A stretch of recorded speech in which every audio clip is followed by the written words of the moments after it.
Greetings and salutations, ladies and gentlemen of YouTube.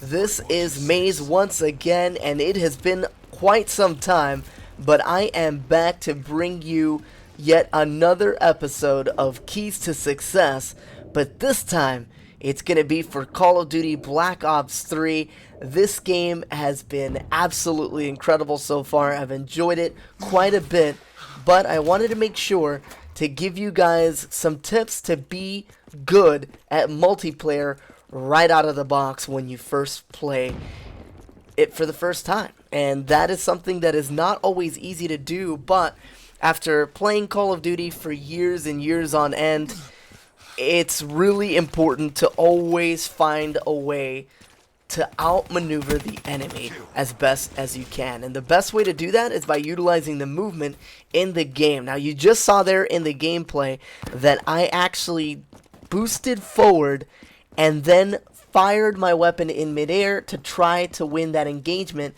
because that enemy player knew exactly that I was going to come for him, and he expected me to stay on the ground for that engagement. That is the type of gunfight that you can lose easily if you don't anticipate what the enemy is going to do and then try to outplay them. And that's something that is very, very useful to know when playing Black Ops 3, especially because of the new movement system in this game. It's a very momentum-based movement system that allows you to navigate throughout the map in very interesting ways. You can wall run, you can swim and fire your gun underwater, and those are things that are very, very important to try to perfect in navigating the map.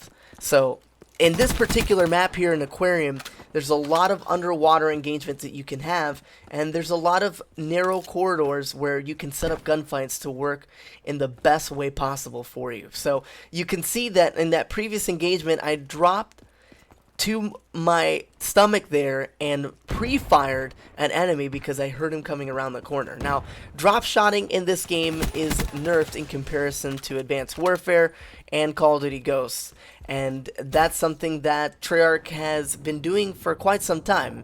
They nerfed it in Black Ops 2, and they nerfed it again in Black Ops 3. Now, it's okay because of the fact that it really makes you have to think about how you're going to engage the enemy, as opposed to just drop shotting to try to win a gunfight in a very awkward way. So in this particular gameplay, you'll see some very interesting movement. That one right there was one where I could have easily have lost that gunfight if I had engaged by just staying on the ground again. And that's something that is a common mistake if you're not careful. This is not Advanced Warfare where you can jump 30 feet in the air, but you can definitely slowly boost to an advantage and an advantageous spot, I should say, and try to get some things going in that particular aspect. So make sure that when you are navigating through the map that you're keeping an eye out on that mini-map. I can't say that enough, because that's really what's going to determine how you're going to be able to engage your enemy. And it's not based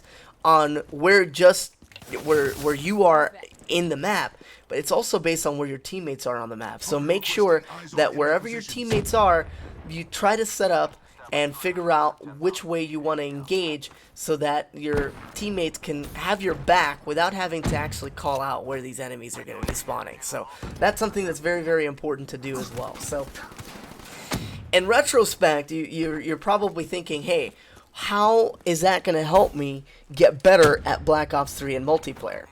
Honestly, it takes practice. Anything that you want to perfect is going to take practice. But one other thing that can really help you is making sure that you are equipping those concussion grenades, those flash grenades, and of course those frag grenades and semtexes, because that's really going to help you set up a gunfight even better for areas of the map that are very, very contested. And that's going to be really important, just because you can actually get some pre-nades and pre-stuns in, so that you can actually navigate through the map with ease and have that gunfight be a lot easier than it would be if you were just trying to jump around a corner and catch an enemy with his pants down. So that's definitely something that you want to keep in mind as well.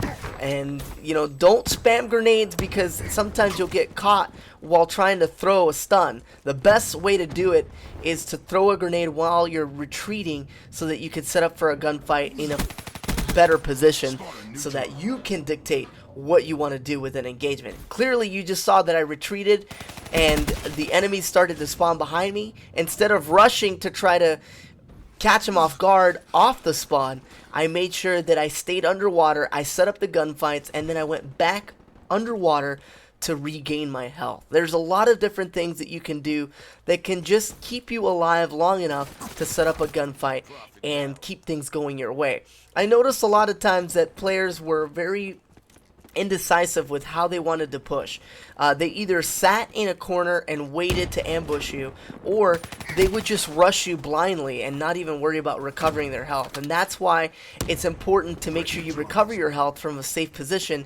And if you can't get those shots down range, throw a grenade and get an easy kill, just like I did in that play right before that death. So definitely keep an eye out on ways that you can outmaneuver the enemy, and that's really the most important basic way to get some good gameplays in Black Ops 3 off the start. You're not going to have the perks that are going to help you, you know, escape from close quarters combat, you know, like Flak Jacket or stay off the minimap with Ghost. You know, you're not going to have those perks right off the bat. And if you're going to be prestiging a lot in this game, then you're definitely going to want to just perfect your movement first, because that is the mechanic that's going to be there whether you're a low rank or a very high rank in this game. It can't, you know, it can't be reiterated enough, in my opinion.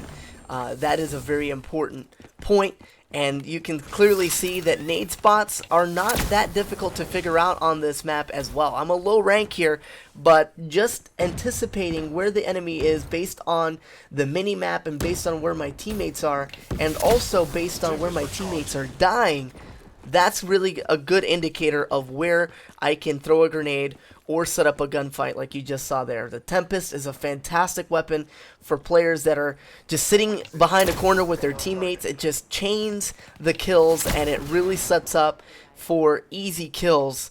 And even if you die, you can still get a good kill from the grave, as it were. And it's just a really, really good, fantastic weapon to use for this type of playstyle. It's one of the earlier weapons that you can use, and Prophet is a specialist that has that weapon. So if you're trying to play with my type of playstyle, which is an aggressive submachine gun flanking role, you're definitely going to want to try to utilize that Tempest to the best of your abilities as well.